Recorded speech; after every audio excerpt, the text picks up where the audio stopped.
Hello my dear student, welcome back to Aryan classes. Aryan ક્લાસીસમાં મારા દરેક વાલા વિદ્યાર્થીઓનું હાર્દિક સ્વાગત છે. ચલો વિદ્યાર્થીઓ, આજના વિડીયોની અંદર આપણે રામબાણ ટોપર બેચની અંદર ધોરણ 12 અને આપણો સંસ્કૃત વિષયની અંદર આપણું જે ચેપ્ટર નંબર 12 છે, આ ચેપ્ટર 12 ની અંદર ચેપ્ટર 12 નું જે નામ છે કંકણસ્ય તુ લોભેન, એનો પાર્ટ 1 આજે આપણે આ વિડીયોની અંદર ભણવાના છે. સરસ મજાનું ચેપ્ટર છે, મજા આવે. કહાની બહુ મસ્ત છે, સારું એવું ચેપ્ટર છે. 11મું ચેપ્ટર મસ્ત પૂરું કર્યું. હવે 12મા ચેપ્ટરની શરૂઆત આજે કરી જ દેવી છે. ચલો તો શરૂઆત કરું છું. આપણા ચેપ્ટરનું નામ છે કંકણસ્ય તુ લોભેન. ચલો આગળ વધું છું. હવે વાત એવી કરી છે કે આ જે 12મા નંબરનું જે ચેપ્ટર છે સંસ્કૃતનું, એનું નામ છે કંકણસ્ય તુ લોભેન. એનો મતલબ શું થાય છે? કંકણસ્ય એટલે કંકણ. કંકણ એટલે આપણે હાથમાં પહેરવાનું જે કડું આવે ને, કડું, એને કંકણ કહેવાય. અને લોભેન એટલે લોભ વડે. હવે કંકણના લોભ વડે તો પછી છોડી દીધું છે. હવે આ સોનાના કડાનો જે લોભ છે એની એક આખી વાર્તા છે. શું કહેવા માંગે છે આ વાર્તા, હું તમને આગળ સમજાવું છું. ચલો શરૂઆત કરીએ. તો આજે ચેપ્ટર છે ભાઈ 4 ગુણનું છે. હવે 4 ગુણમાં કેટલું પૂછાય, શું પૂછાય, કાંઈ નક્કી હોતું નથી. આપણે બધી જ તૈયારી કરવી પડે છે, કારણ કે MCQ પૂછાય, ખાલી જગ્યા પૂછાય, કે કોઈ પણ સંસ્કૃતનો પ્રશ્ન કે ગુજરાતીનો પ્રશ્ન પૂછાઈ શકે છે. બરોબર. ચાલો તો આપણે શરૂઆત કરીએ છીએ. સૌથી પહેલા આપણે પ્રસ્તાવના જોઈશું. પ્રસ્તાવનાની અંદર શું કહેવા માંગે છે આ ચેપ્ટરની વાત કરીએ તો પ્રસ્તાવનામાં વાત કરી છે કે સંસ્કૃત ભાષામાં રચાયેલી અને સંસ્કૃત સાહિત્યનું અભિન્ન અંગ બની ગયેલી પ્રાણી કથાઓ આખા વિશ્વમાં પ્રસરી છે. હવે વાત એવી કરી છે કે પ્રાણી કથાનો મતલબ એવું થાય છે કે પ્રાણીઓ ઉપર બનેલી વાર્તાઓ. કથા એટલે વાર્તાઓ. તો સંસ્કૃત ભાષામાં રચાયેલી અને સંસ્કૃત સાહિત્યનું એક અભિન્ન અંગ છે. કોણ? તો કે પ્રાણી કથાઓ એટલે પ્રાણીઓ ઉપર બનેલી વાર્તાઓ. તમે સસલાની વાર્તા સાંભળી હોય, તમે શિયાળની વાર્તા સાંભળી હશે, તમે વાઘની, સિંહની, બકરીની વાર્તા, એટલે પ્રાણીઓ ઉપર બનેલી વાર્તાની વાત થાય છે. તો પ્રાણી કથાઓ આખા વિશ્વમાં પ્રસિદ્ધ છે. તેમાં વિષ્ણુ શર્મા નામના નીતિ શાસ્ત્રજ્ઞ વિદ્વાનની રચના મનાતા પંચતંત્ર. જો વિષ્ણુ શર્મા તમે નામ સાંભળ્યું છે, કૌટિલ્ય તમે જેનું નામ સાંભળ્યું છે, જેને અર્થશાસ્ત્રની રચના કરી, એવા આ વિષ્ણુ શર્મા છે. એમને એક પંચતંત્ર નામના એક પુસ્તકની રચના કરી છે.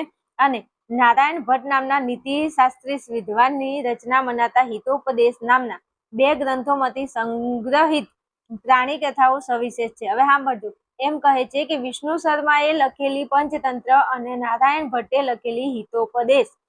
વિષ્ણુ શર્માની પંચતંત્ર અને નારાયણ ભટ્ટની હિતોપદેશ, આ બંને નામના જે ગ્રંથો છે એમાં પ્રાણીઓની કથાઓ આવે છે. આ કથાઓમાં ભરપૂર મનોરંજન છે. જોજો આ જે કથાઓ આ લોકોએ લખી છે, વિષ્ણુ શર્માએ જે કથા લખી છે, નારાયણ ભટ્ટે જે કથા લખી છે, આ બધી કથાઓ કેવી છે? તો કે મનોરંજન એટલે હસી મજાક સાથે આ બધી વાર્તાઓ મનોરંજનથી ભરપૂર છે. તે સાથે વાચકમાં વિચક્ષણતા પ્રત્યે અને ચતુરાઈ પણ આવે એવા પ્રકારનું સરસ કથા વસ્તુ કલ્પવામાં આવી છે. એટલે કે જે વ્યક્તિ આ કથાને વાંચે એ વ્યક્તિ ખૂબ જ ચતુર થઈ જાય અને એની અંદરથી ચપળતા આવે એવું એનું કથા વસ્તુ છે. આ બધી જે વાર્તાઓ છે એનું કથા વસ્તુ ખૂબ જ સારું છે. કથા વસ્તુ મતલબ વાર્તાની અંદર જે મૂકવામાં આવ્યું હોય એની વાત થાય છે. કથાના વાચન પછી માણસમાં પ્રગટેલી વિચક્ષણતા અને ચતુરાઈ માત્ર રાજકીય કે નીતિશાસ્ત્રને લગતા વ્યવસાયમાં જ ઉપકારક બની રહે, પરંતુ વાચકના પોતાના જીવનમાં પણ ગુણાત્મક પરિવર્તન લાવે છે.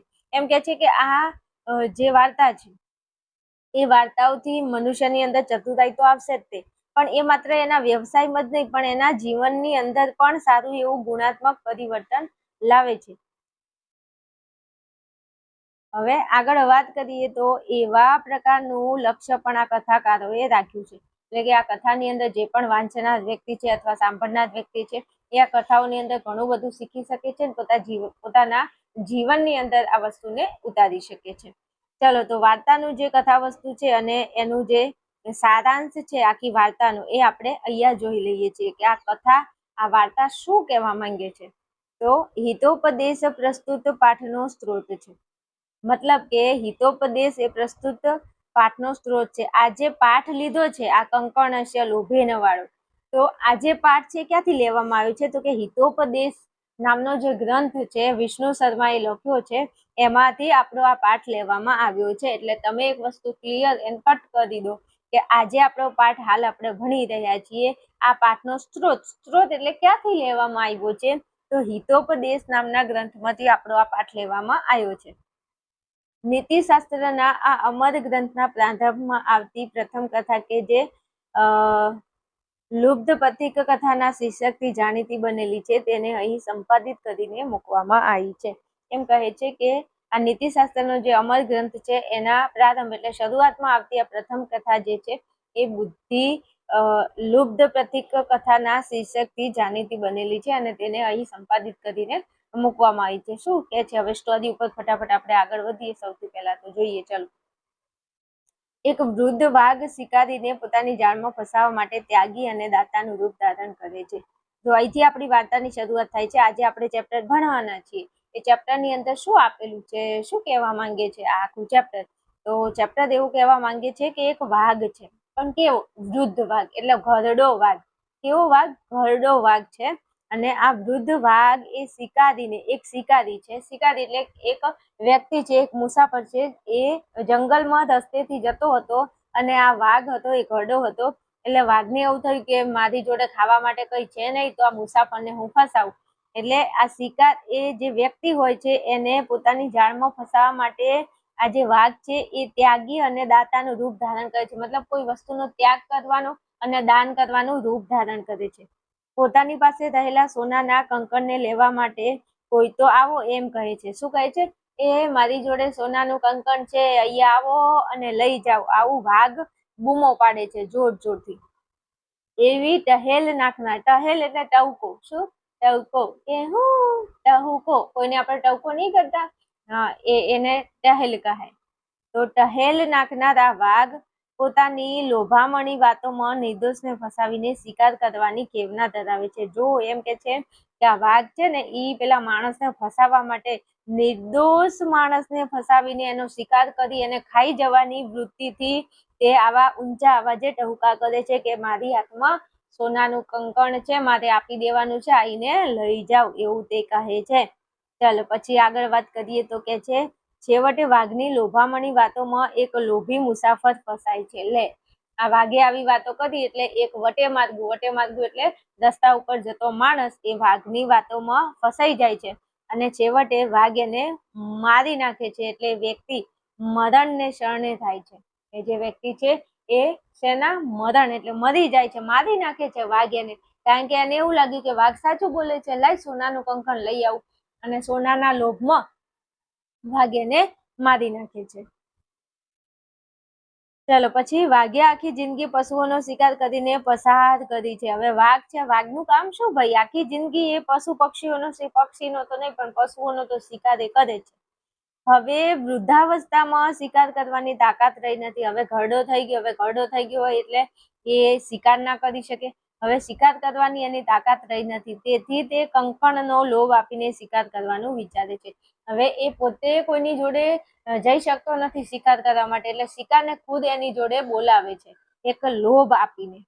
એના આ વિચારની પૃષ્ઠભૂમિમાં માણસનું લોભીપણું છે. આ ચેપ્ટર કેમ તમારા ભણવામાં મૂક્યું છે? ખાલી તમને વાર્તા સંભળાવવા માટે મૂક્યું છે કે એક વાઘ છે અને એક મુસાફર છે, પછી વાઘ કંકણ લેવા, સોનાનું કડું લેવા બોલાવે છે, મુસાફર જાય છે અને વાઘ એને મારી નાખે છે. આ ખાલી તમારા હસવા માટે મૂક્યું છે? નહીં, અહીંયા તમને સમજાવે છે કે માણસની અંદર કેટલો લોભ છે અને આ લોભના લીધે મનુષ્ય પોતાના જીવનની અંદર ઘણી બધી એવી પ્રવૃત્તિઓ કરી નાખે છે કે જેના લીધે એને બહુ વેઠવું પડે, બહુ સહન કરવું પડે છે અને એનું મૃત્યુ પણ થઈ શકે છે લોભના લીધે. એટલે અહીંયા આપણને કંઈક બોધ આપવા માંગે છે આ પાઠ કે મનુષ્યની અંદર જે લોભીપણું છે ને એ આ વાર્તાથી તમારે સમજવાનું છે કે જો તમે લોભ કરશો તો તમારું મૃત્યુ પણ થઈ શકે છે. એવી ખરાબ પરિસ્થિતિમાં પણ તમે ફસાઈ શકો છો. જાણે અજાણે અહીં એ વાત ઉપસી આવે છે કે વાઘની લોભામણી વાતોમાં કોઈ પશુ કે પક્ષી ફસાવાનું નથી. ભાઈ વાત સાચી છે. વાઘ એવું કહેતો હતો કે સોનાનું કડું લઈ જાઓ, તો કોઈ પશુ અને પક્ષી એમને તો સોના અને ચાંદીને શું કરવું હોય? સોનું લઈને શું કરે એ લોકો? એમને તો આ વસ્તુ લાગુ જ નથી પડતી. ફસાવાની શક્યતા છે તો માત્ર માણસની, કારણ કે માણસને આ બધાનો લોભ હોય. પશુ પક્ષીને ગમે એટલા તમે પૈસાનો ઢગલો કરો કે એને ગમે એટલું તમે એની આગળ સોનું મૂકો પણ એને એ વસ્તુ કઈ કામનું નથી હોતું. તો અહીંયા એમ કે છે કે ફસાવાની શક્યતા તો માત્ર માણસની જ છે. કેમ કે પશુ પક્ષીઓ કરતા માણસમાં વધારે લોભ પ્રવર્તે છે. સાચી વાત. પશુ અને પક્ષી કરતા વધારે લોભી કોણ છે? માણસ છે. કથા સાર એ છે કે જો પથિક કંકણના લોભમાં પડ્યો ન હોત તો તેને પ્રાણ ગુમાવવાનો વારો પણ ન આવ્યો હોત. આ કથાનો સાર એટલું જ છે કે જો આ મનુષ્યએ લોભ ના રાખ્યો હોત તો એને શું પોતાનો પ્રાણ એટલે પોતાનો જીવ ગુમાવવાનો એને વારો આવ્યો જ ના હોત. આવી આપણી સરસ મજાની આ સ્ટોરી છે. આખી સ્ટોરી મેં તમને ગુજરાતી સમજાવી દીધું છે. હવે મારે તમને સંસ્કૃત ભણાવવું છે અને સંસ્કૃતનું ભાષાંતર કરી અને હું તમને હવે સમજાવું છું. ચલો આગળ વધી. ઓહો, ચલો આવી ગયા છીએ. પહેલા જ નંબરમાં આપણને કહ્યું છે, શું કીધું છે? ચલો એક એક શબ્દ તમને સમજાવું છું. અથ પ્રાસાદ પૃષ્ઠે, સુખોપવિષ્ટાના રાજપુત્રાણા પ્રસ્તુતં પુરસ્તાન પ્રસ્તાવક્રમેણ પંડિતો અબ્રવીત ભો રાજપુત્રા શૃણુત. હા બેન, આખું વાક્ય તમે વાંચી લીધું. અમને કયો હવે આ શું કહેવા માંગે છે? એમ એવું કહેવા માંગે છે કે અથઃ પ્રાસાદ પૃષ્ઠે એટલે કે અથ એટલે હવે, પ્રાસાદ પૃષ્ઠે એટલે મહેલની છત ઉપર, સુખોપવિષ્ટાના એટલે આરામથી બેઠેલા, રાજપુત્રના એટલે કે રાજકુમારો, પુરસ્તાત એટલે તેમની સામે. હવે પ્રસ્તાવ ક્રમેણ એટલે કે આરંભ કરવાના, કથાનો શું કથાનો આરંભ કરવાના આશયથી પંડિતો એટલે પંડિત, અબ્રવીત એટલે કહ્યું. શું કહ્યું? ભો રાજપુત્રાણા શૃણુ, એ રાજકુમારો તમે સાંભળો. એ રાજકુમારો, હવે હું તમને કઈક કથા સંભળાવવાનો છું. એ રાજકુમારો, હવે હું તમને કથા સંભળાવવાનો છું, તો તમે સાંભળો મારી વાત. એવું આ પહેલા નંબરની અંદર વાત કરી છે. કોને? આ નારાયણ ભટ્ટ, જે આપણા આ પાઠના આ સ્ટોરીના જે લેખક છે, હિતોપદેશ જેને લખી છે. તો એ હવે આ રાજકુમારો જે મહેલની છત ઉપર આરામથી બેઠા છે, એમને હવે શું કરે છે? આ કથા સંભળાવવાની વાત કરે છે. ફરી સમજાવી દો તમને. અથ એટલે હવે, પ્રાસાદ પૃષ્ઠે, પ્રાસાદ એટલે મહેલ થાય. પ્રાસાદ એટલે શું થાય? મહેલ થાય. તો પ્રાસાદ પૃષ્ઠે તો મહેલની છત ઉપર, સુખોપવિષ્ટાના, સુખોપ એટલે સુખ એટલે આરામથી, વિષ્ટાના એટલે કે બેઠેલા, રાજપુત્રાણા એટલે રાજકુમારો, પુરસ્તાત એટલે એમની સામે, પ્રસ્તાવ ક્રમેણ એટલે કથાનો આરંભ કરવાના આશયથી, પંડિતો અબ્રવીત એટલે પંડિતે કહ્યું, ભો રાજપુત્રા એટલે કે હે રાજકુમારો, શૃણુત એટલે તમે હવે સાંભળો. હું તમને કથા સંભળાવું છું, તમે હવે સાંભળો, એવું કહે છે. ચલો આગળ વધુ. હવે કીધું છે કાવ્ય શાસ્ત્ર વિનોદેન. કાવ્ય શાસ્ત્ર વિનોદેન. કાવ્ય એટલે કાવ્ય અને શાસ્ત્ર એટલે શાસ્ત્ર. વિનોદેન એટલે શું? વિનોદેન એટલે આનંદ અથવા તો વિનોદ અથવા તો પ્રસન્નતા. તો અહીંયા વિનોદનો મતલબ વિનોદ જ કરે છે, પણ વિનોદનો મતલબ આનંદ પણ થાય છે. તો કે કાવ્ય અને શાસ્ત્રના વિનોદમાં વીતે છે, પણ શું? કાલો ગચ્છતી ધીમતા. એમ કે છે કાલો એટલે સમય. કાલો એટલે શું થાય? સમય. ગચ્છતી એટલે વીતે છે, અને ધીમતામ એટલે બુદ્ધિમાનનું. હવે આખું વાક્યનું ભાષાંતર અને એનું ગુજરાતી કરીએ તો કંઈક આ રીતે થાય છે. કાવ્યશાસ્ત્ર વિનોદેન કાલો ગચ્છતી ધીમતામ. ધીમતામ એટલે બુદ્ધિશાળી અથવા તો બુદ્ધિમાન. તો બુદ્ધિમાનનો કાલો એટલે સમય, કાવ્ય અને શાસ્ત્ર. વિનોદેન એટલે વિનોદ એટલે કે આનંદમાં વીતે છે. એમ કે છે કે જે બુદ્ધિમાન છે, જે બુદ્ધિશાળી વ્યક્તિ છે, એનો સમય કાવ્ય અને શાસ્ત્રના આનંદમાં વીતે છે. આવું પેલા કહે છે, પેલા રાજકુમારોને આવી વાત કરે છે. શું કહે છે? તો કે બુદ્ધિમાનનો સમય. જો અહીંયા ધીમતામ એટલે બુદ્ધિમાન, કાલો એટલે સમય, કાવ્યશાસ્ત્ર તો કાવ્યશાસ્ત્ર, વિનોદેન એટલે આનંદ, વિનોદમાં, અને ગચ્છતી તો ગચ્છતી એટલે કે વીતે છે. ઓકે, ચાલો પછી શું કીધું છે? તો કે વ્યસને એટલે વ્યસનમાં, મૂર્ખાણા એટલે મૂર્ખાઓનો, નિંદ્રા એટલે ઊંઘવું. નિંદ્રા એટલે શું થાય? ઊંઘવું. કલહેન એટલે ઝઘડો. કલહેન એટલે શું થાય? ઝઘડો. તો અહીંયા એમ કે છે કે જે જ્યારે મૂર્ખાણા એટલે મૂર્ખાઓનો સમય, જે મૂર્ખા માણસો છે એમનો સમય એ લોકો કઈ જગ્યાએ વિતાવે છે? તો મૂર્ખા માણસો જે છે એ એમનો સમય વ્યસન એટલે વ્યસનમાં અને નિંદ્રાયા એટલે ઊંઘવામાં અને કલહેન એટલે ઝઘડામાં વીતે છે. મસ્ત વાત કરી છે ભાઈ કે જે વ્યક્તિ બુદ્ધિમાન છે એનો સમય કાવ્ય અને શાસ્ત્રના વિનોદમાં વીતે છે. જ્યારે કોઈ મૂર્ખો વ્યક્તિ છે તો મૂર્ખાઓનો સમય વ્યસનમાં, ઊંઘવામાં અને ઝઘડાઓમાં વીતે છે. અને તો હકીકતની વાત છે ભાઈ, જો બુદ્ધિશાળી માણસ હશે ને એ પોતાનો સમય કાવ્ય શાસ્ત્ર પોતાના ધંધામાં સારી જગ્યાએ આપશે. પણ જે બધા મૂર્ખાઓ છે જેમને કઈ કામ ધંધો જ નથી, શું કરશે? તો એ મૂર્ખાઓ જે છે એ હંમેશા વ્યસન જ કરે, ઊંઘવામાં જ ટાઈમ કાઢે અને કલહન એટલે કે જેના તેના ઝઘડા કરવામાં જે પોતાનો ટાઈમ વિતાવે છે. હવે જો આ ફકરાનું ભાષાંતર તમને માર્ચ 19માં પૂછાઈ ગયું છે, એટલે પ્રથમ પરીક્ષામાં આપણને મોસ્ટ આઈએમપી આમાં આ પૂછાઈ શકે છે. એટલે કહું છું એક એક શબ્દને તૈયાર કરી લેજો. હું એવું ભણાવું છું, જો કે તમને આવડી તો જશે. અહીંયા જો કાવ્યશાસ્ત્ર તો કાવ્યશાસ્ત્ર, ધીમતામને આગળ લાવો બુદ્ધિમાન, પછી કાલો એટલે કે સમય, પછી કાવ્યશાસ્ત્ર તો મૂકી દો કાવ્યશાસ્ત્ર, વિનોદેન એટલે આનંદમાં, ગચ્છતિ એટલે કે વીતે છે. તો જ્યારે મૂર્ખાના એટલે મૂર્ખાઓનો સમય કઈ જગ્યાએ વ્યસન એટલે વ્યસનમાં, નિંદ્રયા એટલે ઊંઘવામાં અને કલહેન એટલે ઝઘડામાં વીતે છે. તો આખું વાક્ય આ રીતે થાય કે બુદ્ધિમાનનો સમય કાવ્ય અને શાસ્ત્રના વિનોદમાં વીતે છે, જ્યારે મૂર્ખાઓનો સમય વ્યસન, ઊંઘવામાં કે ઝઘડામાં વીતે છે. અહીંયા જે સંસ્કૃત શબ્દોના ખાલી તમને ગુજરાતી આવડી જાય તો તમે આરામથી ભાષાંતર લખી શકો છો. ઓકે, ચલો આગળ વધુ. ચલો પછી ત્રીજા નંબરમાં આપણને વાત કરી છે, શું કીધું છે ચલો જોઈએ. તો કીધું છે કે તદભવતા વિનોદાય કાક કુર્માદિના વિચિત્રામ કથામ કથયિષ્યામિ.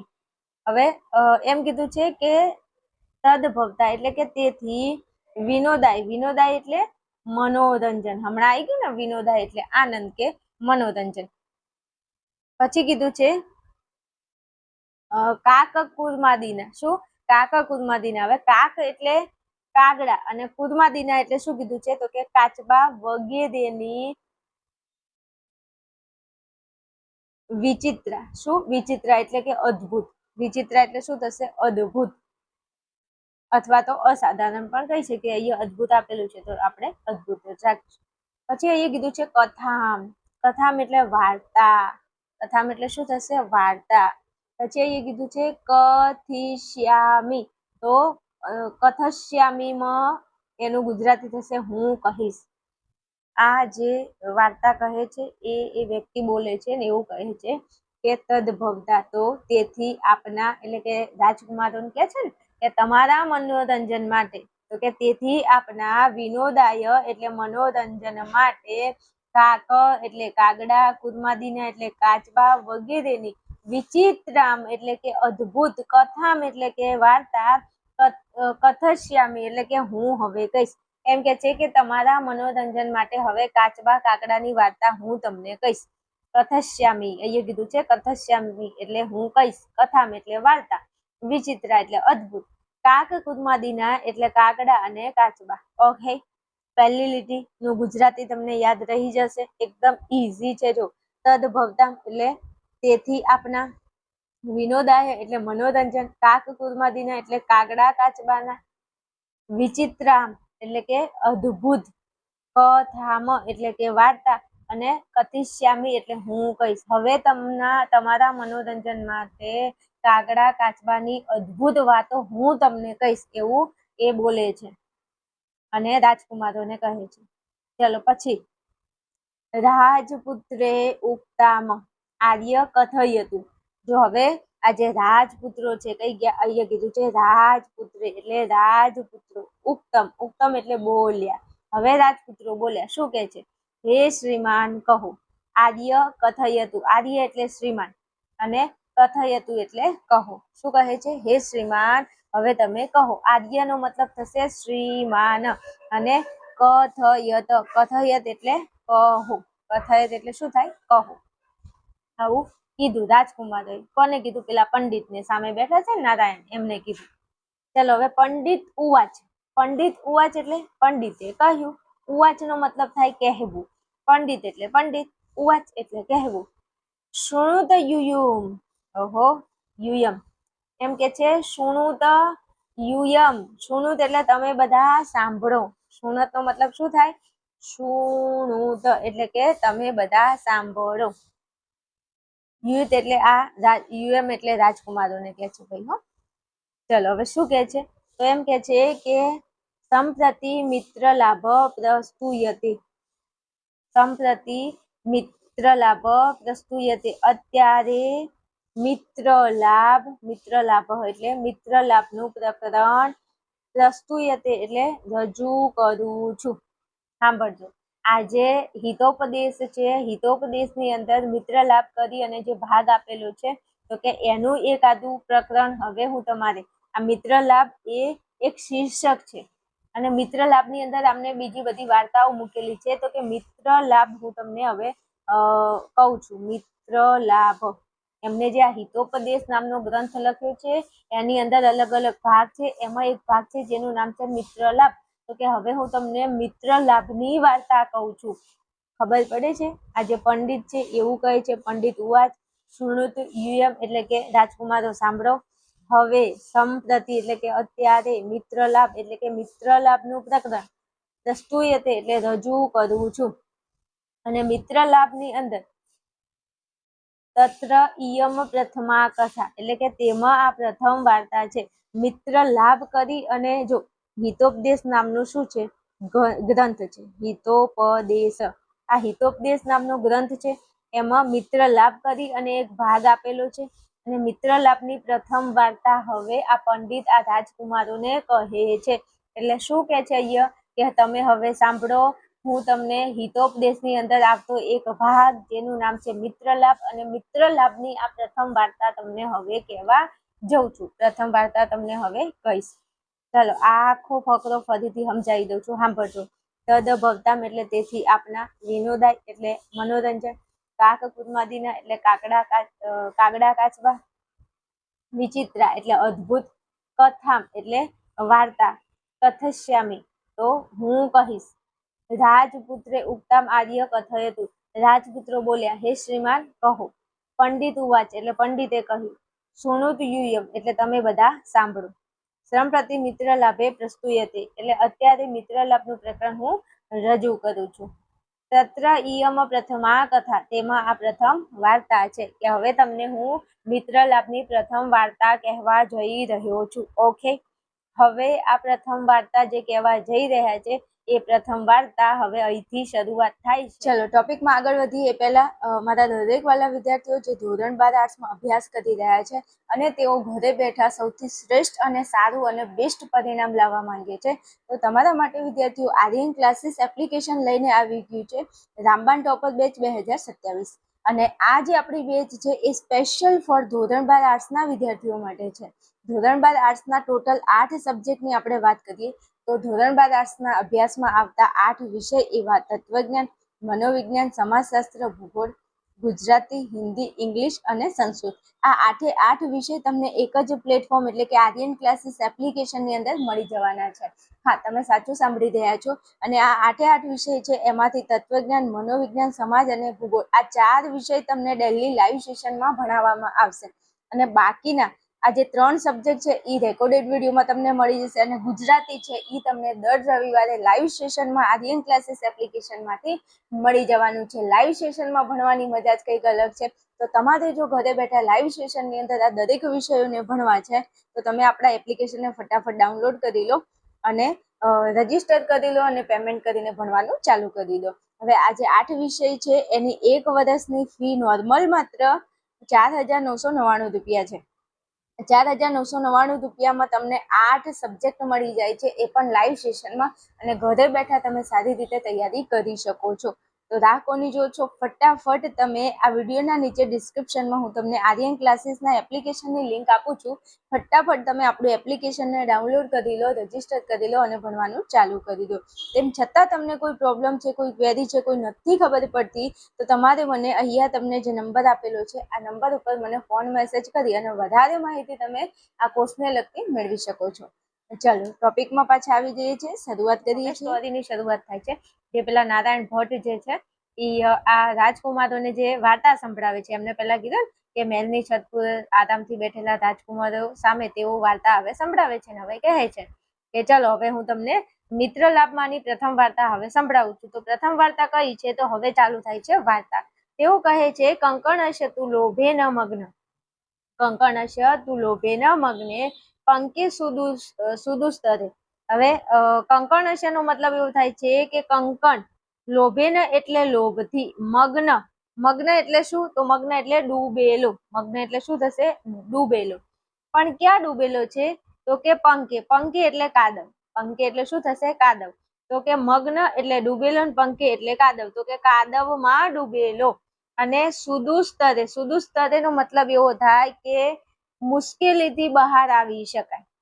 આખું વાક્ય જે છે એનો અનુવાદ કઈક આ રીતે થાય છે કે કંકણસ્ય એટલે કંકણના, લોભેન એટલે લોભથી, મગ્ન એટલે ડૂબેલો, અને પંકે એટલે થશે કાદવ, અને સુદુસ્તરે એટલે કે મુશ્કેલીથી બહાર આવી શકાય. તો હવે આખા આ જે તમને લાઈન આપી છે એનો મતલબ એવો કહેવા માંગે છે કે જેમ કંકણના લોભથી અત્યંત, કંકણ એટલે સોનું, કંકણ એટલે સોનું, સોનું તને મારા ઉપર ભરોસો નહીં કે? બિલકુલ તારી ઉપર ભરોસો નથી, સોની મોની તું તારું કામ કર, અમને તું સોની મોની ભણવા દે. એટલે કંકણના લોભથી, હવે કોઈ માણસને સોનાનો લોભ મોહ ચડ્યો હોય ભાઈ, તો હું એમ કઉ છું કે આ કંકણ એટલે સોનાના લોભમાંથી અત્યંત મુશ્કેલીથી બહાર આવી શકાય તેવા કાદવમાં ડૂબેલો. સોનાના લોભમાં કોઈ માણસ પડી જાય તો એ લોભનો જે કાદવ છે એ કાદવમાં એ વ્યક્તિ ડૂબી જાય તો કાદવમાંથી અત્યંત મુશ્કેલીથી એ વ્યક્તિ બહાર આવી શકે છે. બાકી લોભમાં પડેલા માણસો ક્યારે બહાર આવી શકતા નથી. પણ અહીંયા એવું કીધું છે કે સોનાના લોભથી અત્યંત મુશ્કેલીથી બહાર આવી શકાય તેવા કાદવમાં ડૂબેલો આ વ્યક્તિ જે છે એની વાત અહીંયા થાય છે. તો કે વૃદ્ધ વ્યાઘ્રેણ, વૃદ્ધ એટલે વૃદ્ધ, ઘરડો, વ્યાઘ્રેણ એટલે વાઘ, સમપ્રાપ્ત, શું કીધું છે? સમપ્રાપ્ત, સમપ્રાપ્ત એટલે પ્રાપ્ત થયેલો, સમપ્રાપ્ત નો મતલબ શું થાય? પ્રાપ્ત થયેલો અથવા તો મેળવેલો. તો સમપ્રાપ્ત પથિક, શું? પથિક, પથિક એટલે મુસાફર, પથિક એટલે શું થશે? મુસાફર. અને પછી કીધું છે કે સમૃતો યથા, સમૃતો યથા એટલે મૃત્યુ પામ્યો. આહાહાહા, એવી વાત કરી છે જો કે કંકણના લોભથી અત્યંત મુશ્કેલીથી બહાર આવી શકાય તેવા ઊંડા કાદવમાં ડૂબેલો વૃદ્ધ વાઘને પ્રાપ્ત થયેલો મુસાફર મૃત્યુ પામ્યો. આ જે વ્યક્તિ છે, આ જે મુસાફર છે એ કંકણના લોભથી કાદવમાં, પેલું વાઘ એવું કહેતો હતો કે ભાઈ સોનાનું કંકણ મારી જોડે છે, કોઈ આવો અને આ સોનાનું કંકણ લઈ જાઓ. એટલે પેલો મુસાફર છે ને એ કંકણ લેવા માટે જતો હતો, અને કંકણ લેવા માટે જેવો ગયો તો એક કાદવ હતો ને કાદવમાં તે ડૂબી ગયો. જેવો કાદવમાં ડૂબ્યો એટલે વાઘે એને શું કર્યું? એના ઉપર ઝડપથી એને પકડી અને એને મારી નાખ્યો. એટલે એ કાદવમાં પડ્યો હતો. કેમ પડ્યો હતો? તો કે સોનાના લોભથી એ કાદવમાં પડ્યો હતો. સોનું લેવા જતો હતો ને તે કાદવમાં પડી ગયો, તો કાદવમાંથી મુશ્કેલીથી બહાર આવી શકાય તેમ હતું. પણ આ વૃદ્ધ વાઘ જે આવ્યો તો વૃદ્ધ વાઘે ભોજન માટે એટલે પોતાના ખાવા માટે એ માણસને શું કર્યો? તો કે મુસાફર જે હતો એને મારી નાખ્યો, એટલે મુસાફર મૃત્યુ પામ્યો. એવું આ કહેવા માંગે છે. ફરી એકવાર સમજાઈ દઉં. કંકણ હશે એટલે કંકણના, લોભેન એટલે લોભથી, પછી સુદુસ્તરે એટલે અત્યંત મુશ્કેલીથી બહાર આવી શકાય તેવા, મગ્ન પંકે એટલે કાદવમાં ડૂબેલા, વૃદ્ધ વ્યાઘ્રેણ એટલે વૃદ્ધ વાઘને, સમપ્રાપ્ત એટલે પ્રાપ્ત થયેલો, પથિક, પથિક એટલે મુસાફર, સમૃતો યથા એટલે કે મૃત્યુ પામ્યો. આ જે મુસાફર હતો એ મૃત્યુ પામ્યો છે. ચલો પછી આગળ શું વાત કરે છે જોઈએ. ચલો આગળની સ્ટોરી જોઈએ. એમાં એવું કહે છે કે રાજપુત્રના ઊંચું કથમ એત, એટલે રાજપુત્રોએ કહ્યું આ કેવી રીતે બન્યું? જો હવે રાજપુત્રો પ્રશ્ન કરે છે પેલા નારાયણ ભટ્ટને કે આ કેવી રીતે બન્યું? રાજપુત્રહા ઊંચું, તો ઊંચું એટલે કહ્યું, એમને એવું કીધું કે કથમ એ તો, આ કેવી રીતે બન્યું તે અમને કહો, કે આ કઈ રીતે બન્યું તે અમને કહો. તો સો અતિ બ્રવીત અસ્તિ દક્ષિણારણ્ય એક વૃદ્ધ વ્યાઘ્ર. હવે આખી સ્ટોરીની શરૂઆત અહીંથી થાય છે. પંડિતે કહ્યું. સો અબ્રવીત એટલે તેને કહ્યું, તેને એટલે નારાયણ ભટ્ટે કહ્યું. અસ્તિ દક્ષિણારણ્ય એટલે કે દક્ષિણારણ્ય એક વૃદ્ધ વ્યાઘ્ર. દક્ષિણારણ્ય નામના વનમાં એક ઘરડો વાઘ રહેતો હતો. શું કીધું છે? મસ્ત વાત કરી છે કે દક્ષિણારણ્ય એક વૃદ્ધ વ્યાઘ્ર એટલે કે દક્ષિણારણ્ય નામના વનમાં એક ઘરડો વાઘ રહેતો હતો. અહીંથી સ્ટોરીની શરૂઆત થાય છે. જો રાજપુત્રએ પૂછ્યું કે પેલો માણસ જે મરી ગયો એ કઈ રીતે મરી ગયો ગુરુજી, તમે ઈ તો અમને કહો. એટલે આ ગુરુજી બોલે છે, પંડિત બોલે છે, તેને કહ્યું કે દક્ષિણારણ્ય નામના વનમાં એક ઘરડો વાઘ રહેતો હતો. દક્ષિણારણ્ય એક વૃદ્ધ વ્યાઘ્ર. હવે આગળ તે વાત કરે છે કે સસ્નાત કુશ હસ્તી સરસ્તીરે બ્રુતે એટલે એમ કે છે કે આ જે વાઘ છે એ સ્નાત, સ્નાત એટલે સ્નાન, સ્નાત એટલે શું થશે? સ્નાન થશે. તો અને કૃષહસ્ત, કૃષહસ્ત એટલે હાથમાં તે દર્ભ ધારણ કરે છે.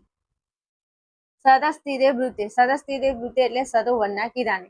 હવે આ સરોવરના કિનારે ઉભો ઉભો હાથમાં પેલું કડું લઈ અને બોલે છે. જોઈએ કીધું છે એનો અનુવાદ જોઈએ. જો તે સ્નાન કરેલો હાથમાં દર્ભ ધારણ કરીને સરોવરના કિનારે બોલે છે. કોણ? વાઘ. જો દક્ષિણારણ્ય નામના વનમાં એક ઘરડો વાઘ રહેતો હતો. તે સ્નાન કરેલો, અહીંયા પેલા આગળ આપણે સ્નાત આપેલું હતું, તો સ્નાત એટલે સ્નાન. તે સ્નાન કરેલો હાથમાં શું કર્યું છે? એને દર્ભ, દર્ભ એટલે હોંગ કરે છે એવો સોનાના કંકણનું, એને દર્ભ કહેવાય. દર્ભ ધારણ કરીને સરોવરના કિનારે તે બોલે છે. શું બોલે છે? ચલો જોઈએ. એમ કે છે ભોભો પાંથા. શું? ભોભો પાંથા. પાંથા એટલે મુસાફર અથવા તો પથિક. પાંથા એટલે શું થશે? મુસાફર અથવા તો થશે પથિક. એમ કે છે કે એ મુસાફર, પાંથા એટલે મુસાફર, એ મુસાફર ઈદમ સુવર્ણ કંકણ ગૃહતામ. એમ કે છે સુવર્ણ કંકણ એટલે આ સુવર્ણ કંકણ અથવા તો સોનાનું કંકણ લઈ લે. પેલો મુસાફર જેવો રસ્તા ઉપર જતો હતો, તો આ સરસ તીરે બ્રુતે એટલે કે નદીના કિનારે ઉભો ઉભો આ વાઘ હાથમાં સોનાનું કડું લઈ અને એવી બૂમ પાડે છે કે હે મુસાફર, પાંથા એટલે મુસાફર, હે મુસાફર સુવર્ણ કંકણમ એટલે કે આ સોનાનું કંકણ એટલે સોનાનું કડું ગૃહત્યામ, ગૃહત્યામ એટલે લઈ લો અથવા તો ગ્રહણ કરી લો. આવું કે છે. જો ગુજરાતી તમને બતાવી દઉં. એમ કે છે કે અરે ઓ મુસાફર, આ સુવર્ણ કંકણ લઈ લો. શું?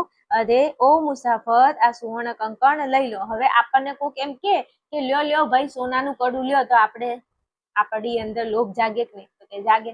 તો આપણે પછી સોનાનું કડું લેવા આગળ વધીએ કે નહીં? તો કે હા વધીએ. તો બસ એવી જ રીતે અહીંયા આ જે મુસાફર છે એને પેલો વાઘ બોલાવે છે કે અરે ઓ મુસાફર, આ સુવર્ણ કંકણ લઈ લો, કે આ સોનાનું કંકણ તું અહીંથી લઈ જા. એટલે પછી ત્યાર પછી શું થાય છે જોજો. ચલો પછી આગળ શું કે છે? તો કે તત લોભક દૃશ્યેન કેનચિત પાંથેન આલોચિતમ યત ભાગ્યેન એત તત સંભવતી. હવે એમ કે છે કે લોભાકૃષ્ટેન, લોભાકૃષ્ટેન એટલે લોભથી આકર્ષાયેલા, લોભાકૃષ્ટેન એટલે લોભથી આકર્ષાયેલો, કેનચિત પાંથેન એટલે કોઈક મુસાફર, કેનચિત એટલે કોઈક, પાંથેન એટલે મુસાફર, એટલે લોભકૃષ્ટેન એટલે લોભથી આકર્ષાયેલો, કેન એટલે કોઈક, પાંથેન એટલે મુસાફર, આલોચિતમ, આલોચિતમ એટલે જોયું અથવા એને વિચાર કર્યો, કે લોભથી આકર્ષાયેલો કોઈ મુસાફરે હવે શું કર્યું? આલોચિતમ એટલે વિચાર કર્યો. શું વિચાર કર્યો? તો કે ભાગ્યેન, તો કે ભાગ્યથી. પછી એત એટલે આ, સંભવતી તો કે સંભવે છે, કે આ તો ભાગ્યથી મને આવો કોઈ સંભવ મળ્યો છે, આ સંભવ્યું છે, કે આ પોસિબલ બન્યું છે, કે આ તો મારું નસીબ છે, મારા નસીબના આધારે કે આ સંભવ બન્યું છે, મને એ સોનાનું કંકણ આપવા માટે તૈયાર થયું છે. આવું મુસાફરને એક વિચાર આવે છે. શું વિચાર આવે છે? લોભાકૃષ્ટ એટલે લોભથી આકર્ષાયેલો, કેનચિત પાંથેન એટલે કોઈક મુસાફર, આલોચિત એટલે વિચાર કરે છે, ભાગ્યન તો કે આ તો ભાગ્યથી સંભવ થયું છે. ચાલો ગુજરાતી એકવાર જોઈ લઈએ એટલે આપણને આઈડિયા આવી જાય. ચલો શું કે છે કે ત્યાર પછી લોભને લીધે આકર્ષાયેલા કોઈક મુસાફરે આપેલા એ બૂમ પાડી કોને વાગે કે અરે ઓ મુસાફર આ સુવર્ણ એટલે સોનાનું કંકણ તું લઈ જા. એટલે લોભથી આકર્ષાયેલો કોઈ મુસાફર મનમાં વિચાર કરે છે. શું વિચાર કરે છે કે આ તો ભાગ્યથી જ સંભવે છે, કે આવું તો ભાગ્યથી જ બની શકે, મારા નસીબ સારા છે, મારું ભાગ્ય સારું છે, તો કે મને સોનાનું કંકણ આપવા માટે આ તૈયાર થયું છે. પરંતુ હવે એમ વાત થાય છે, આગળ એ કંઈક વિચારે છે. કિંતુ અસ્મિન, કિંતુ એટલે પરંતુ, અસ્મિન એ વિચારે છે, કંઈક વિચારે છે. શું વિચારે છે હવે તો કે આત્મસંદેહે, આત્મસંદેહ એટલે આત્માને થયેલા સંદેહના અંગે પ્રવૃત્તિ, પ્રવૃત્તિ એટલે પ્રવૃત્તિ ન વિધેયા તો કે પ્રવૃત્ત થવું જોઈએ નહીં. એને પાછો એવો વિચાર આવે છે કે આ તો વાઘ છે, અને આત્મસંદેહ પોતાના આત્માને થયેલો સંદેહ, એને એક સંદેહ, સંદેહ એટલે શંકા થાય છે, સંદેહ એટલે શું થાય છે? શંકા થાય છે. પછી એવું વિચારે છે કે ના આવી પ્રવૃત્તિ ન કરવી જોઈએ, આવું પણ એ વિચારે છે. બરાબર. ચલો ગુજરાતી જોઈ લઈએ એકવાર. ચલો એ વિચારે છે કે લોભને લીધે આકર્ષાયેલો કોઈ મુસાફરે વિચાર કર્યો કે આ તો ભાગ્યથી જ સંભવ છે, પરંતુ જ્યાં સ્વયંને શંકા જન્મે તેવી બાબતમાં પ્રવૃત્તિ કરીને પણ એને પોતાના મનમાં એક શંકા થાય છે કે આ તો વાઘ છે, આની વાતોમાં હું કઈ રીતે આવું, એટલે પોતાની જાતે એને શું થાય છે? શંકા, સંદેહ એટલે શંકા, એને એક સંદેહ થાય છે. અને આ તમને કહું, આપણને કોઈ શંકા જાય એવી પ્રવૃત્તિ હોય ને તો એમાં આપણે આગળ વધવું નહીં. એટલે એને પોતાને શંકા જન્મે છે, અને શંકા જન્મે તો તેવી બાબતમાં આપણે પ્રવૃત્તિ ન કરવી જોઈએ. જે બાબતમાં આપણને શંકા લાગતી હોય તો એ બાબતમાં આપણે કોઈ આગળ પગલું ભરવું જોઈએ નહીં. તો આ જીવના જોખમ રૂપ કાર્ય ન કરવું, કારણ કે આને એવું વિચાર આવે છે કે આ તો જીવનું જોખમ છે, ઓલો તો વાઘ છે, અને વાઘ કેવો હોય? વાઘ તો બધાને મારી નાખે, ખાઈ જાય, થોડું કોઈ બાકી રાખે, તો કે ના રાખે. એટલે એને ટેન્શન આવી જાય છે કે હવે હું શું કરું. આખો ફકરો ફરી એકવાર જો આપણે ગુજરાતીમાં વાંચી લઈએ. રાજપુત્રોએ કીધું કે આવું કઈ રીતે બન્યું?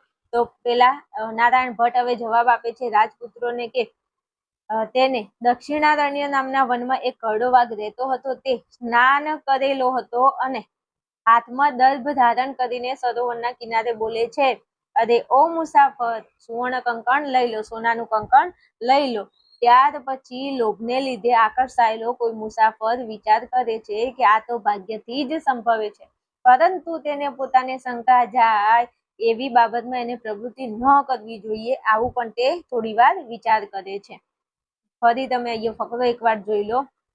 રાજપુત્રા ઊંચું કથમ એતત, એટલે કે રાજપુત્રએ કહ્યું આ કઈ રીતે બન્યું? તારે શોભદ્રવિત એટલે તે બોલે છે, તેને કહ્યું, શું કીધું? કે દક્ષિણારણ્ય એટલે દક્ષિણારણ્ય નામના વનમાં એક વૃદ્ધ વ્યાઘ્ર, વૃદ્ધ એટલે ઘરડો વાઘ રહેતો હતો. સ્નાતક હસ્ત સરસ ધીરે વૃદ્ધ એટલે કે તે કિનારે ઉભો, સ્નાન કરેલો તે કિનારે ઉભો તો પોતાના હાથમાં એ કડું લઈ અને ઉભો છે, અને કે છે ભોભો પાંથા, અરે ઓ મુસાફર, ઇદમ સુવર્ણ કંકણમ ગૃહતમ, કે આ સોનાનું કંકણ તું લઈ જા. લોભકૃષ્ટેન કેન ચિત્ત પાંથેન આલોચિત યત ભાગ્ય ન એત સંભવતી, એટલે કે લોભથી આકર્ષાયેલો કોઈ મુસાફર એવું વિચારે છે કે આ તો ભાગ્યથી જ સંભવ છે. કિંતુ અસ્મિન આત્મસંદેહે પ્રવૃત્તિ ન વિધેયા, પણ કે પોતાને શંકા જાય એવી પ્રવૃત્તિમાં એવી બાબતમાં પ્રવૃત્તિ ન કરવી જોઈએ, આવું પણ મુસાફર વિચારે છે. ચલો આગળ વધીએ. ફકરાની અંદર શું કે છે હવે જોઈએ. ચલો હવે એમ કહેવા માંગે છે આગળ કે અનિષ્ટાદિષ્ટ લોભ અપી ન ગતિ જાર્યતે શુભા. હવે તે વિચારે છે, શું વિચારે છે? કે અનિષ્ટ, અનિષ્ટ એટલે અનિષ્ટ માંથી ઈષ્ટ એટલે કે ઈષ્ટનો, લોભ એટલે કે લાભ પ્રાપ્ત થાય તો પણ અહીંયા ગતિ જાર્યતે, ગતિ જાર્યતે એટલે ગતિ થાય છે, શુભ ગતિ થતી નથી. અહીંયા જો શુભા છે અને અહીંયા ગતિ જાર્યતે એટલે ગતિ થતી નથી. એમ કહે છે આ મુસાફર, શું કહે છે કે અનિષ્ટ માંથી એટલે કે ખરાબ વસ્તુમાંથી ઈષ્ટ વસ્તુનો લાભ એટલે કે સારી વસ્તુનો લાભ પ્રાપ્ત થાય તો પણ તે શુભ ગતિ થતી નથી. એટલે કે ખરાબ વસ્તુમાંથી સારી વસ્તુનો જો લાભ થતો હોય, ખરાબ વસ્તુ એટલે વાઘ અને સારી વસ્તુ એટલે સોનાનું કડું, તો કે ખરાબ વસ્તુમાંથી સારી વસ્તુનો લાભ પ્રાપ્ત થતો હોય તો પણ તે શુભ ગતિ થતી નથી, તો પણ એ ક્યારેય સારું થતું નથી, આવું તે મનમાં વિચારે છે. પછી એમ કે છે કે યત્રાસ્તે વિષ સસંગો મૃતમ તદપી મૃત્યવે. હવે એ એવું કે છે કે જેમાં વિષનો સ્પર્શ થયેલો હોય, અહીંયા કીધું છે ને વિષ, જેની અંદર વિષ સંઘર્ષ એટલે આ વિષની સોબતની વાત કરે છે. વિષ એટલે ઝેર, વિષ એટલે શું થશે? ઝેર. એમ કે છે કે જેને કોઈ પણ વસ્તુને વિષ એટલે ઝેરનો ખાલી સ્પર્શે થયું હોય એવું અમૃતમ, અહીંયા અમૃત આપેલું છે, વિષ સંસર્ગો અમૃત એટલે વિષની સાથે જોડાયેલું અમૃત, એવું અમૃત હોય તો પણ મૃત્યવે એટલે કે મરણ માટે શું કારણભૂત બને છે. આ મુસાફર એવું વિચારે છે કે ભલે ખરાબ વસ્તુમાંથી સારી વસ્તુનો લાભ પ્રાપ્ત થતો હોય તો પણ તે શુભ ગતિ થતી નથી. કેમ? કારણ કે જો કદાચ કોઈ વસ્તુ હોય, માની લો ને કે અમૃત છે, શું છે? અમૃત છે, પણ અમૃતની અંદર પણ ખાલી એક ટીપું જો ઝેરનું નાખવામાં આવે તો એ અમૃત પણ મરવા માટે કારણ બની જાય છે. આમ તો એવું કહેવાય છે કે અમૃત પીએ તો આપણે અમર થઈ જઈએ, આપણને ક્યારે મૃત્યુ ન આવે, પણ જો આ અમૃતની અંદર જો એક ટીપું ઝેર નાખેલું હોય તો એ અમૃત આપણે પીએ તો અમૃત આપણા મરવાનું કારણ બને છે. તો અહીંયા એ વિચારે છે કે અનિષ્ટ વસ્તુમાંથી જો સારી વસ્તુનો લાભ પણ થાય તો પણ તેનાથી શુભ ગતિ થતી નથી. એટલે કે આ વાઘ એ કોણ છે? એ ઝેર છે, અને સોનાનું કડું એ અમૃત છે, પણ અમૃતની અંદર વાઘ જે છે, મતલબ વાઘ એ કડું લઈને ઉભો છે, એટલે વાઘ તો વાઘની વૃત્તિ શું છે? મારી નાખવાની, તો કે એના ઉપર વિશ્વાસ કર્યા જેવી વાત નથી, એવું અહીંયા આ મુસાફર વિચારે છે. બરોબર, ફરી સમજાઈ દઉં. અનિષ્ટાદિષ્ટ લોભેન અપી ન ગતિ જાર્યતે શુભા, એટલે અનિષ્ટ વસ્તુમાંથી ઈષ્ટ વસ્તુનો લાભ પ્રાપ્ત થાય તો પણ તે શુભ ગતિ થતી નથી. યત્રાસ્તે વિષ સંગો અમૃતમ તદપી મૃત્યુએ, તો કે વિષનો સ્પર્શ થયેલો હોય એવું અમૃત પણ હોય તો તે આપણા મરણનું કારણભૂત બને છે, આવું એ વિચારે છે. કોણ? આ મુસાફર. ઓકે, ચલો આગળ વધીએ. ચલો હવે એમ કહે છે આગળ કે કિંતુ સર્વત્ર અર્થાજન પ્રવૃત્તે સંદેહ એવ, એટલે આ મુસાફર એવું કહે છે કિંતુ સર્વત્ર એટલે પરંતુ, કિંતુ એટલે પરંતુ, સર્વત્ર એટલે સર્વત્ર બધી જગ્યાએ, અર્થા એટલે ધન કમાવા, અર્થા એટલે ધન કમાવા, પ્રવૃત્તિ એટલે પ્રવૃત્તિ, અને જન એટલે મનુષ્ય. તો કે ધન કમાવાની પ્રવૃત્તિમાં મનુષ્યએ શું કરવું પડે? સંદેહ એવ, તો કે જોખમ તો ખેડવું જ પડે, પરંતુ ધન કમાવાની પ્રવૃત્તિમાં, અર્થા એટલે ધન, પ્રવૃત્તિ એટલે પ્રવૃત્તિ, જન એટલે મનુષ્ય, અને સંદેહ એટલે જોખમ. તો એ એવું કહે છે પણ મનુષ્યએ ધન જો કમાવવું હોય, પૈસો જો કમાવવું હોય તો એના માટે જોખમ તો ખેડવું જ પડે, આવું એ કહે છે. પછી આગળ વાત કરે છે કે ન સંશયમ અનાદુહ્ય નરો ભદ્રાણી પશ્યંતી, એમ કે છે કે સંશય અનાદુહ્ય એટલે જોખમ ખેડ્યા વિના, સંશય અનાદુહ એટલે જોખમ ખેડ્યા વિના, નરો ભદ્રાણી પશ્યતિ, નરો એટલે મનુષ્ય, ભદ્રાણી એટલે એનું કલ્યાણ, પશ્યતિ એટલે દેખાતું નથી. એમ કે છે આ મુસાફર એવું વિચારે છે પણ કે જો મનુષ્યએ પૈસા વાળું થવું હોય, મનુષ્યએ પૈસો કમાવવો હોય તો જોખમ તો ખેડવું પડે. સંશયમ અનાદુહ્ય એટલે જોખમ ખેડ્યા વિના, નરો એટલે મનુષ્યને, ભદ્રાણી એટલે કે કલ્યાણ, પશ્યતિ એટલે દેખાતું નથી. તો કે જોખમ ખેડ્યા વિના મનુષ્યને શું નહીં દેખાતું? તો કે કલ્યાણ દેખાતું નથી. જાતે ને જાતે પાછો આવું વિચારે છે. જો એક બાજુ એનું મન એમ કે છે કે ના, આ વ્યક્તિ ઉપર, આ વાઘ ઉપર વિશ્વાસ કરવા જેવો નથી, ફરી પાછું એનું મન લોભમાં આવે છે, અને ફરી પાછું મનુષ્ય એવું વિચારે છે કે કિંતુ સર્વત્ર, પણ કે બધી જગ્યાએ, સર્વત્ર એટલે બધી જગ્યાએ, અર્થો એટલે પૈસા કમાવા, પ્રવૃત્તિ એટલે પ્રવૃત્તિ, ધન એટલે મનુષ્ય. મનુષ્યએ શું કરવું પડે? પૈસા કમાવા માટે મનુષ્યએ સંદેહ એટલે કે જોખમ તો ખેડવું પડે. ન સંશયમ અનાદુહ્ય એટલે કે જોખમ ખેડ્યા વિના નરો એટલે મનુષ્યને કલ્યાણ, ભદ્રાણી એટલે કલ્યાણ, પશ્યતિ એટલે કે કલ્યાણ દેખાતું નથી. આવું તે વિચારે છે. પછી કહે છે કે સંશય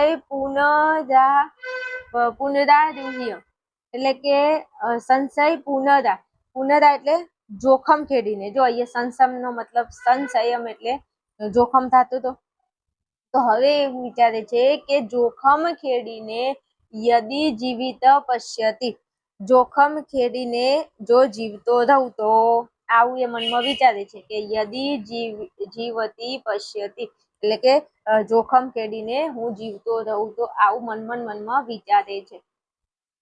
ચલો એનું ગુજરાતી આપણે એકવાર જોઈ લઈએ. કે છે કે પરંતુ સર્વ ધન કમાવાની પ્રવૃત્તિમાં જોખમ તો કરવું જ પડે છે. જો કે છે ને કે પરંતુ સર્વત્ર એટલે બધી જગ્યાએ ધન કમાવાની પ્રવૃત્તિમાં જોખમ તો કરવું જ પડે છે.